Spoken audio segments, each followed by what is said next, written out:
only Sunday morning political show where we discuss and dissect some of the biggest political and governance issues in this country. We have been talking about the issue of what has been happening with NASA and the nominees the coalition has made to the all-important Parliamentary Service Commission, having the Speaker of the National Assembly, Justin Muturi, send them back to the drawing board, postponing or suspending that motion as Parliament went on recess until February. Let's talk about Jubilee and their hand in this particular discussion and Dismas. Many people in NASA, including some of the parliamentarians, did hear the minority whip, Junet Mohammed, asking why is Jubilee interested in NASA, affairs? Why are they meddling? Are they meddling?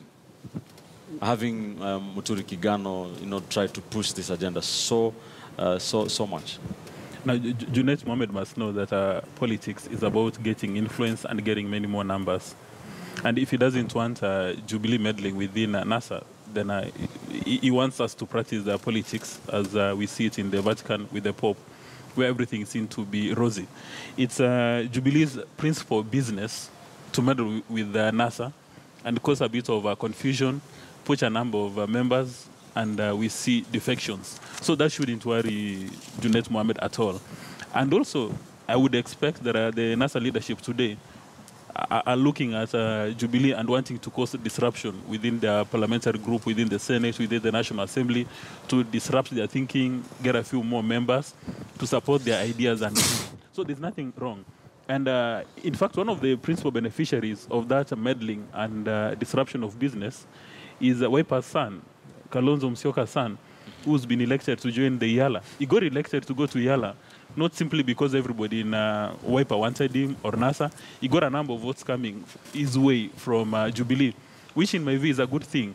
You also saw that for the very first time, a minority community in Kenya has got a lion's share. You look at the EALA nomination, you've got 3 members coming from one community, because the key players from the Somali community said there's a chance to have 3 of our own representing us. So at this stage, forget about NASA and our competitive politics. Let's have a conversation with them to support our candidates. And NASA did the same. That's why the former MP for Mbalambala was able to get his way to the East African Legislative Assembly. So in my view, if you are in competitive politics in Kenya today, you shouldn't expect your competition to sit pretty and give you a rose every day in the morning. No way. You must be prepared to the reality that they'll be seated somewhere, they want to antagonize you. So I think Junet Mohammed, who comes from the same county with Esbon Owilaya, must realize that Jubilee is not made up of angels. This is a political space, and there's going to be competition, and he has to live with that competition so long as it's in the political space. Mark, is Jubilee meddling? Again, I would say yes and no. No, because number one, the PSC is it's not partisan. It's supposed to be inclusive in the way it is put together, because it is a constitutional body. Yes, in the sense that, number one, clearly from the boost that we had within Parliament, Jubilee also needed breathing space. And how better strategically to get breathing space than to put the baby on NASA's door and let NASA carry that cross while it gives you time to sort out your own issues. So that is a political brilliance at its best. Now, the fact that NASA was caught flat-footed is shameful on the part of NASA, because what they need to understand, and Dismas has put it quite well, is this is politics. And if you're going to play the game of strategy, the more you disrupt your enemy, the better. In fact, the more moles you have in the enemy's camp, the better. The more the public thinks that Momanyi is actually working for Jubilee, the better for Jubilee.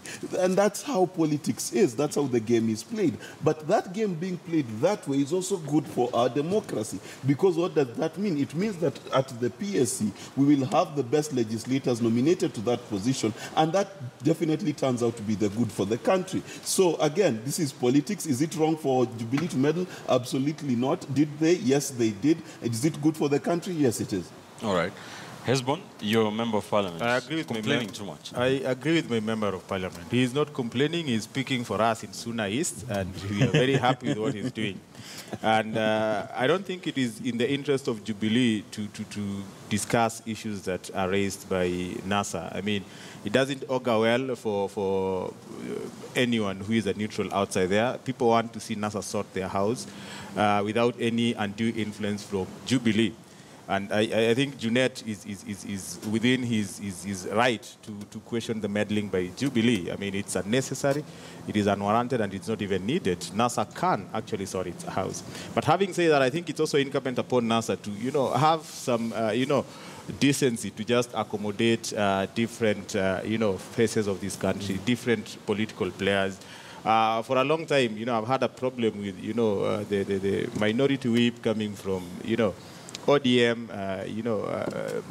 minority leader coming from ODM, actually from the same region. And then, of course, you go up there at the Parliamentary Service Commission again, you want to deny, other communities that are within ODM that chance. To me, it doesn't really augur well for ODM. And it's the reason why people are meddling. So if ODM had just put its house in order, I don't think it would be necessary for people to point an accusing finger. In the interest of the many communities that supported Raila Odinga's presidency, I would have a case for the Kajiado Central Member of Parliament, who apparently his name was part of the first list. And probably within its own motion, ODM can sort that out. And in my own opinion, I'm not so sure that Gladys Wanga is serving ODM any differently, whether he is in the Parliamentary Service Commission or not. I mean, he's an invaluable member of ODM, big influence in terms of galvanizing Raila Odinga's support base, and that position does not add any value in terms of what she does. But if that position was given to somebody else, I'm not talking about the Kisii community because they also raised that, but I think ODM is within its, right to look far and wide and get somebody to do that. But if I echo what Dismas said, I think we are in a political dispensation that if we just did the right thing and what the Constitution requires, Parliament is supposed to oversight, legislate, and represent. And to that extent, there shouldn't be the issue of Jubilee and NASA in Parliament. All of them should serve the interest of Kenya. Especially in this issue, Mutinda, or is it, given the fact that the PSC is supposed to, among other things, look out for the welfare of the members? I mean, they should look for the person who's going to deliver, not necessarily, look at party lines. Or what do you think? Yeah, that should be the leading factor, but unfortunately that is not how politics is done, because they'll tell you that all groups have equally able members. So the thing is that there ought to be inclusivity. But like Hesbon has correctly put it, this issue is actually not just about Wiper and ODM, because even within ODM itself, they've been having their own issues. And Kanchori Memusa, the Kajiado Central MP, is one of the very disgruntled members because he had hoped and he actually made it known that he was in the original list before it was changed. About Jubilee getting involved in NASA affairs is, if you decide that as a leader of your family, there are matters that have gone beyond you and you take them to a baraza, then you can't start blaming members of the baraza when they start contributing towards what should be done in your own family. Because the thing is that Jubilee, this is politics, and it is NASA that brought out their issues. And by doing that, they brought them on the floor of the House, and every member, once something has come to the House, then it now becomes a matter of the House. And it is in that light that Jubilee members chipped in and gave their contribution. So it is actually the lack of leadership, the lack of taking common joint positions in NASA that is inviting Jubilee and giving them an opportunity to also chip in and make their contribution. So NASA shouldn't blame Jubilee for that. And going forward, for as long as they are giving Jubilee a leeway to come into their matters, they will not hesitate to do so. All right. Of course, supporting what Dismas said, this is politics. You take advantage of any situation. All right. Let's very quickly talk about something that is related, not entirely, but that is Kenya picking nominees or members of the East African to the members to the East African Legislative Assembly. We've talked about it a bit, but what's your take on how it was done? Do you think there is good or effective representation, or it's party interests again, as Mutinda is telling us? Well, Ben, there's so many issues at play. But before I comment, that just give me a minute. I speak about the Parliamentary Service Commission. When you look at the ODM, the way they are claiming to be rewarding communities, and if you break it down, and I know it's unparliamentary to discuss that, but Gladys Wanga is from the Luo community, Mbadi is from the Suba community, and Junet is from the Somali community. Luo. So those are three different communities. They're not necessarily from one community. But going to the EALA nominations, I think it's a national shame. It's a national embarrassment, and it's a national tragedy. If you speak to the members of the National Assembly and the Senate who are in the National Assembly, or rather who are in Bunge till very late in the evening, it's embarrassing because there are accusations of bribery. And this is not the very first time we're hearing that people are being bribed to vote in a particular way. So one wonders, if the same members of parliament, when they're outside there, they're giving their voters some facilitation fee, then they come to the National Assembly, and the allegations are that they were given facilitation fee to vote in a particular way. That is really unacceptable. One would have expected that both NASA and Jubilee should have forwarded names of eminent scholars, people who understand what the East African community or integration process is all about. They would have forwarded names of businessmen or activists or political strategists and analysts like Bichachia and Kavemba and Desbon, so that when they go to Arusha, they are able to champion Kenya's national interest in the entire integration process. But now you have people being rewarded for being sycophants or for being blind followers of particular leaders. For instance, you've got Dr. Oburu Odinga. What value is he going to add at the East African community? During the last Bunge, he was nominated, and we were told that he's representing the interest of the mature and elderly. So this time round, what is he going to represent at the East African Assembly? These people who are elected understand where Kenya is supposed to be. Do they understand that we are supposed to break all those barriers to trade so that they go at the East African community and take our case to the next level? You can easily come to the conclusion that these people are just being rewarded for being let's go through that list, yes. as we discuss this. Of course, those got the highest votes from the Jubilee side, 5 of them. Simon Mbogwa with 51 votes, Florence Jematia with 50 votes, Mpuri Aburi got 40 votes, Charles Nchai 37, and Noor Adan 30. And of course, on the NASA side, Kalonzo Musyoka's son, Kennedy Musyoka, topping that NASA nominees list with 55 votes, followed by Oburu Oginga with 48, former Balambala MP, Abdikadir Aden with 32, and former J woman representative Fatma Ibrahim with 29, closing that NASA list. Just allow me to buttress my point. Yes. The only 2 candidates who stand out is Kalonzo's son, because I did a bit of research and understand long before the positions were declared vacant, Kalonzo's son would actually go to Arusha, sit in those libraries, and understand what the East African integration process is all about. And of course, Abdikadir Aden, the former Balambala MP. In my view, those are the 2 members when they go to the assembly in Arusha, they'll take Kenya to the next level. But other names, I saw one of your reporters did an interview. One MP, who's a former MP, who is going to Arusha, says that his primary agenda is going to be on the Mira business. So I'm wondering, does he understand what the integration process is all about? What is he going to represent? And this is how Kenya as a nation, we become the laughing stock at a global level. You've got a big meeting at the United Nations General Assembly, then we send mediocre people. We've got a big thing taking place at Arusha, and we are sending people from their conversations and from the interviews on KTN. They have no capacity to engage in conversations, so as to create an opportunity for Kenya to take advantage of our poor neighbors, our Uganda, Tanzania, Rwanda, Burundi. When one MP was being interviewed, and the question by Amimo was, what is going to be a priority? That I'm going to check out which bills that we need to start pushing all over again. He does not have a global understanding of what the integration process is all about and how he's going to make a contribution, which reminds me of Kandie, when she was being interviewed for this position, just as well, she seemed to have a fuzzy understanding of the East African integration process. So for me, I think it's a national embarrassment for both Jubilee and NASA for pushing out names that do not make sense. In this kind of avenue, one would have expected that in as much as it's very extreme, Norman Magai should have been given the opportunity because the gentleman is very young, 36, understand he's doing a PhD on oil and gas. So that's the kind of intellectual infrastructure you need at that National Assembly. Not people who have been rewarded simply because maybe during the party primaries, some candidates were favored, then you was told, wait a minute, we are going to give you a position. Or you are rewarding your brother. You should be rewarding talent. Yes. Mark, what comes to your mind when you go through that list of 9 nominees from Kenya? Kenya's participation in EALA is quite disheartening for me. Number one, let's remember that of all the countries, Kenya pays first and it pays the most, okay, towards this particular assembly and towards the regional integration. But twice now, we have been fined for sending legislators there late.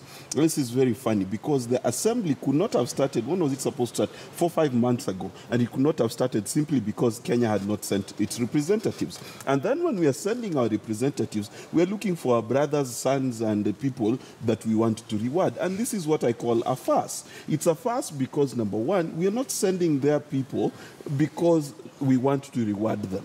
We are sending them because there is a job to be done. It is not a holiday camp. You know, if you want to reward the people, pay for them to go to the Bahamas, pay for the presidential suite, let them stay there for 3 months, that's a reward. But if they're going to represent a nation at a legislative assembly at the East African level, then they need to understand that there are certain issues that need to be dealt with.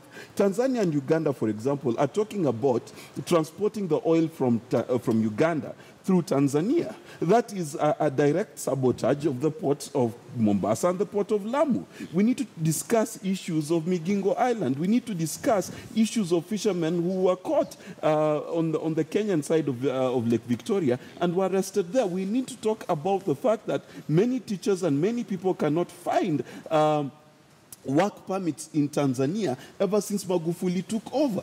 And instead of having people who are experts in immigration, experts in trade and industry, experts in mineral wealth, experts in transport being sent there, we're sending Oburu Odinga, who's, by the way, whose only credential, as far as I remember, is sleeping during a parliamentary session in his last... He's a doctor of what? Yes. You understand? A doctor of philosophy. Yeah, you see, that's the problem.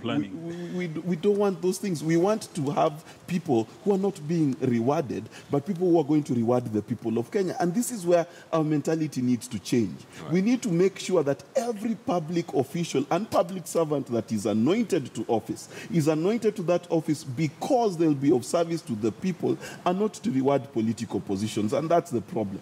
Do you agree, Hesbon? I would say that I agree with the sentiments by Dismas and Mark to some extent, that we need excellence and not mediocrity.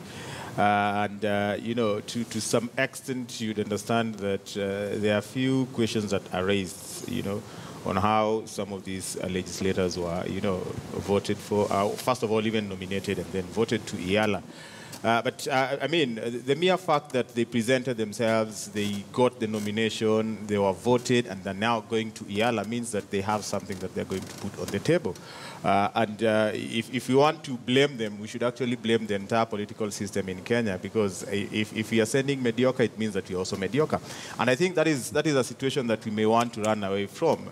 There is a lot of good that comes from Kenya, and the thing we need to run away from is self-negation. We cannot perpetually talk about the bad things in this country. You know, if politicians lobby to have the people they wanted to go to EALA lobby, there is no problem in that.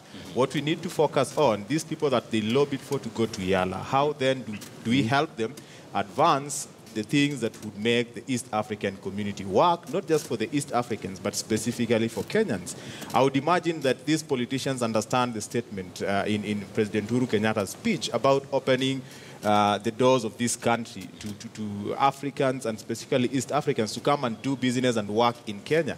I would imagine that they would pick issues there and go and provide a legislative framework that would ensure that Kenya benefits from this, that we don't just open our gates for people to come and make money here, and they don't reciprocate. In as much as Uhuru made that statement saying that they don't have to, we must have a legislative agenda, and it must be pushed by these representatives that we've sent. Now, talking about the people who have been, nominated, I mean, you look at Dr. Oburu Odinga, he might be elderly, but I want to believe that he's not going to EALA purely on the basis of being the Right Honorable Raila Odinga's brother.